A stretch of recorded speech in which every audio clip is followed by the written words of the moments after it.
दोस्तों नमस्कार। Learning by AP sir YouTube channel में आपका स्वागत है। पीआईबी न्यूज़ एनालिसिस को शुरू करते हैं। तो पीआईबी में जो सबसे इम्पॉर्टेंट न्यूज़ थी वो दो स्कीम को लेकर के है। हालांकि ये स्कीमें पुरानी हैं लेकिन आए दिन चर्चा पर चर्चा में बनी रहती हैं और एग्ज़ाम के लिए स्कीम हमेशा इम्पॉर्टेंट हैं, चाहे वो प्री हो, मेंस हो या फिर इंटरव्यू हो। तो मिनिस्ट्री ऑफ टूरिज्म, जिसे पर्यटन मंत्रालय के नाम से जाना जाता है, इसके अंतर्गत कई स्कीमें चल रही हैं। लेकिन यहाँ आज जो हम चर्चा करेंगे वो दो स्कीमों का चर्चा करेंगे। एक स्कीम का नाम है स्वदेश दर्शन। भारत में पर्यटन को बढ़ावा देने के लिए स्वदेश दर्शन स्कीम को 2015 में, सन याद रखिएगा, स्वदेश दर्शन को पर्यटन मंत्रालय के द्वारा भारत में पर्यटकों को आकर्षित करने के लिए तथा पर्यटन को बढ़ावा देने के लिए 2015 में शुरू किया गया। इस स्वदेश दर्शन के अंतर्गत पूरे भारत को 15 थीम में बांटा गया है, यानी ये थेमैटिक अप्रोच पे आधारित एक प्रकार की स्कीम है। ये ध्यान रखिएगा। तो ये आपका पूछेगा कि स्वदेश दर्शन किस मंत्रालय के द्वारा शुरू की गई। तो मिनिस्ट्री ऑफ टूरिज्म, पर्यटन मंत्रालय के द्वारा इसमें क्या किया जाएगा, तो पर्यटन को बढ़ावा देने के लिए इंफ्रास्ट्रक्चर डेवलपमेंट किया जाएगा। इसके लिए पूरे भारत को कितने, तो 15 थीम्स में बांटा गया है और यह पूरी तरीके से 100% फंडिंग केंद्र सरकार के द्वारा की जाएगी। जब केंद्र सरकार के द्वारा 100% फंडिंग की जाती है तो उस स्कीम को क्या बोलते हैं, सेंट्रल सेक्टर स्कीम।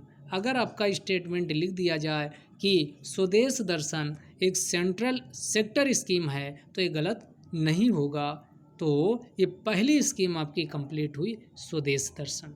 जब स्वदेश दर्शन अपने देश में आओगे, मंदिरों को देखोगे, पर्वतों को देखोगे या जो भी सुंदर सुंदर दृश्य हैं, तो मंदिर में जाओगे तो मंदिर में आपको क्या मिलता है, प्रसाद।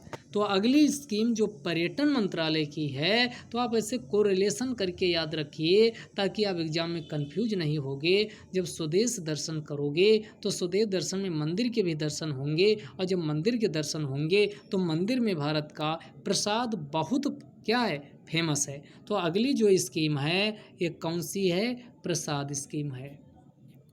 प्रसाद स्कीम को दोस्तों कब शुरू किया गया, तो इसे 2014-15 में, प्रसाद स्कीम को 2014-15 में किसके द्वारा शुरू किया गया, तो मिनिस्ट्री ऑफ टूरिज्म, पर्यटन मंत्रालय के द्वारा प्रसाद स्कीम का भी शुभारंभ किया जाता है।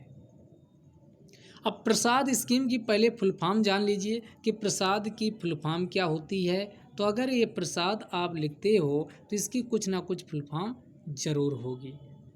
तो यहाँ आइए देखते हैं कि प्रसाद की आखिरकार फुल फॉर्म क्या होती है। तो ये आपका पी से हो गया पिलग्रिमेज रिजुविनेशन, ए से एंड, और उसके बाद यस से आपका प्रसाद, यस से क्या हो जाएगा, स्पिरिचुअल, और ए से हो जाएगा आगमेंटेशन और डी से हो जाएगा ड्राइव। एक बार फिर से इसकी फुल फॉर्म भी कई बार पूछ सकता है वनडे एग्जाम में। फुल फॉर्म क्या इसका होगा, तो फुल फॉर्म होगा पिलग्रिमेज रिजुविनेशन एंड, पी से पिलग्रिमेज रिजुविनेशन एंड, और यस से स्पिरिचुअल, ए से आगमेंटेशन और डी से ड्राइव। तो जो प्रसाद ये हिंदी में ऐसे लिखा जाता, पहले ये था। 2014-15 में जब स्कीम लॉन्च की गई तो प्रसाद की यानी स्पेलिंग PRASAD थी। लेकिन 2017 में इसमें परिवर्तन किया गया। जो ये प्रसाद थी ये प्रसाद बन गई, यानी PRASHAD इसको कर दिया गया, परिवर्तन किया गया। आपको परिवर्तन दिख रहा होगा, यानी ये प्रसाद जो ऐसे लिखा जाता है, ये प्रसाद ये वाला सा कर दिया गया, ये हिंदी में लिखा जाए तो ये प्रसाद हो जाएगी। अब पिलग्रिमेज, रिजुविनेशन एंड स्पिरिचुअल, और एच से आपका हो जाएगा हेरिटेज, और ए से आगमेंटेशन, और डी से आपका क्या हो जाएगा ड्राइव। यानी कि pilgrimage, rejuvenation and spiritual, augmentation, spiritual, और इसके बाद एच का मतलब हेरिटेज, आगमेंटेशन, ड्राइव कर दिया गया। तो 2017 में इसका नाम परिवर्तित किया गया है, ये ध्यान रखिएगा।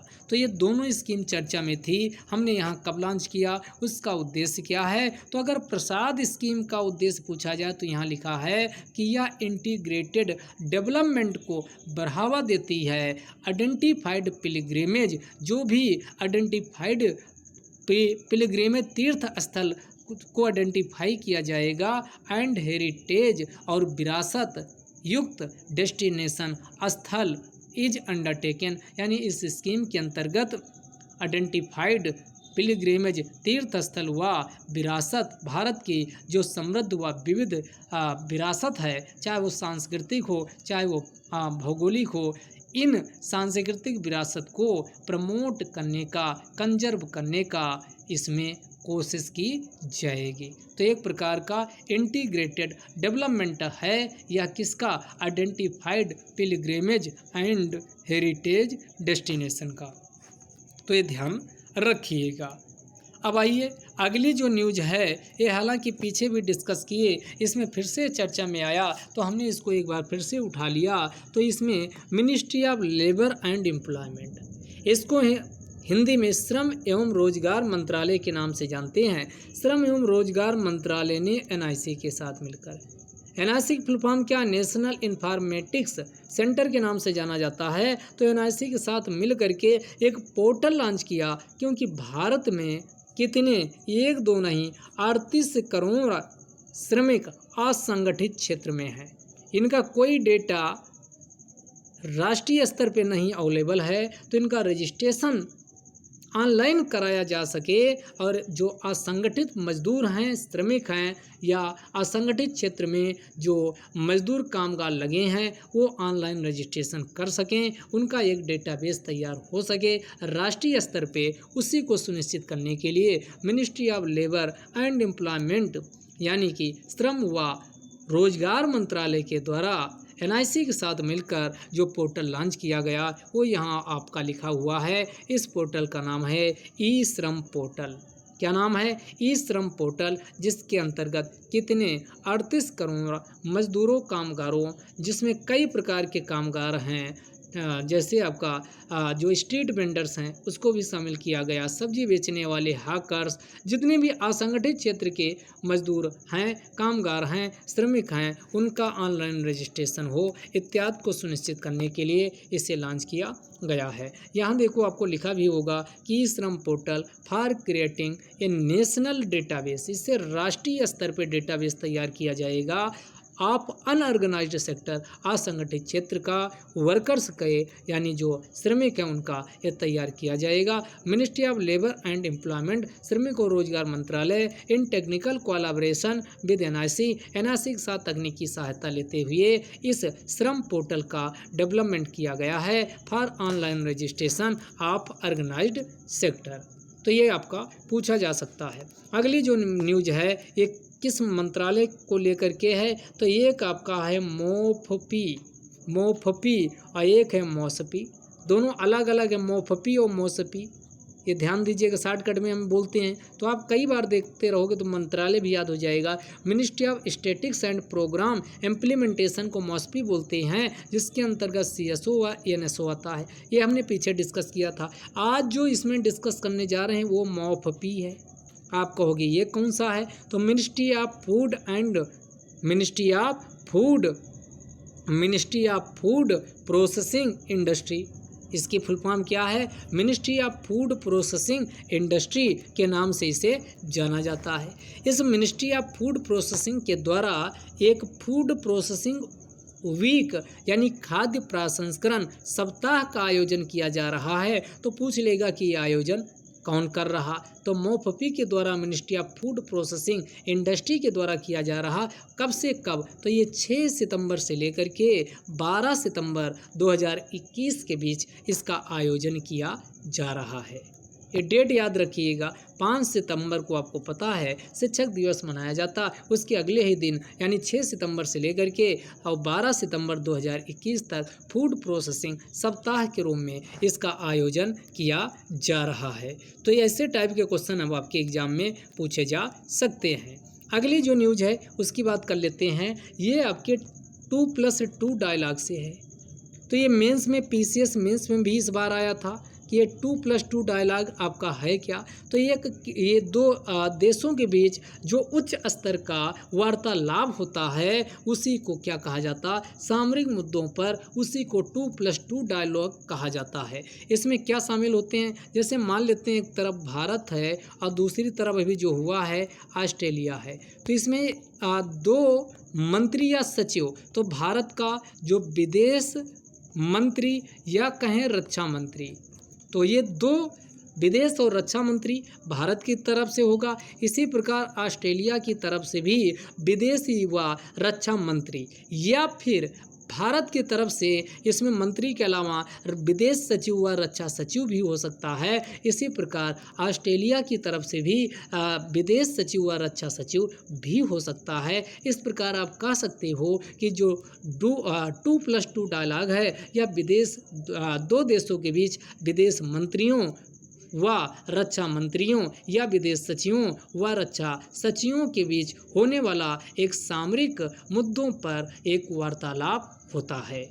सामरिक मुद्दों पर ये वार्तालाप होता है। भारत ने जो 2+2 डायलॉग यानी 2+2 डायलॉग किन देशों के साथ करता है? तो एक तो अभी जो चर्चा में बना हुआ ऑस्ट्रेलिया है।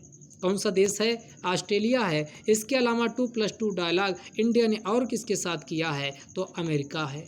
तो एक तो आपका कौन देश हो गया? ऑस्ट्रेलिया हो गया, दूसरा अमेरिका हो गया और तीसरा जापान के साथ भी भारत ने 2+2 डायलॉग को किया हुआ है। तो जब भी मैं इसमें आया तो ये सब आप इसमें लिख सकते हैं। अगला फिर आपका इन्फॉर्मेटिव क्वेश्चन है, इसको देख लेते हैं। अभी आपने देखा कि जो विजय गोयल थे, इनको केंद्रीय मंत्री थे, इनको मंत्री पद से जब मंत्रिमंडल में फेरबदल किया गया तो इनका पत्ता साफ हुआ। लेकिन अब एक अच्छी इनके लिए न्यूज़ है कि इनको एक कमेटी का क्या बनाया गया? वाइस चेयरमैन, उपाध्यक्ष बनाया गया है। उस कमेटी का नाम क्या है? गांधी स्मृति एंड दर्शन समिति।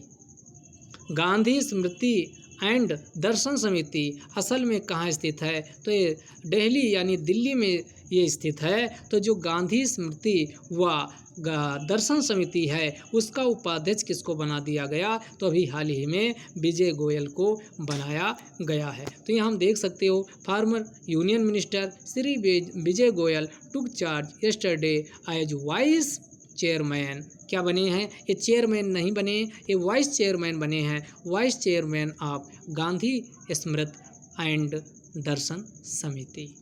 तो ये गांधी स्मृति एंड दर्शन समिति का इन्हें उपाध्यक्ष बनाया गया है। और ये मार्टिर डे महात्मा गांधी, जो फादर ऑफ नेशन, भारत के राष्ट्रपिता महात्मा गांधी की शहीद स्थल है, वहाँ पर उसी के बारे में गांधी जी के सिद्धांतों, उनके विचारों, उनके आदर्शों को का प्रचार प्रसार करने के लिए इस कमेटी का गठन किया जाता है, जिसका नाम गांधी स्मृति एवं गांधी और दर्शन समिति, गांधी स्मृति एवं दर्शन समिति के नाम से जाना जाता है, जिसके अध्यक्ष विजय गोयल को बनाया गया है। तो ये आपका न्यूज में थी।